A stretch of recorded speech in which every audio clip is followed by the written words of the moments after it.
Advert.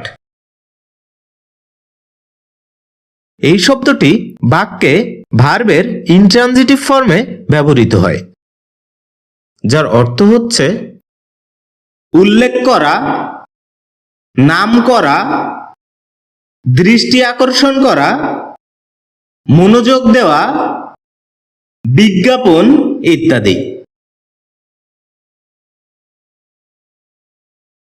যার উল্লেখযোগ্য কিছু সিনোনিমস হচ্ছে intimation, mention, refer, note, attend ইত্যাদি। যার উদাহরণস্বরূপ আমরা বলতে পারি রহিম অ্যাডভার্ট দিস।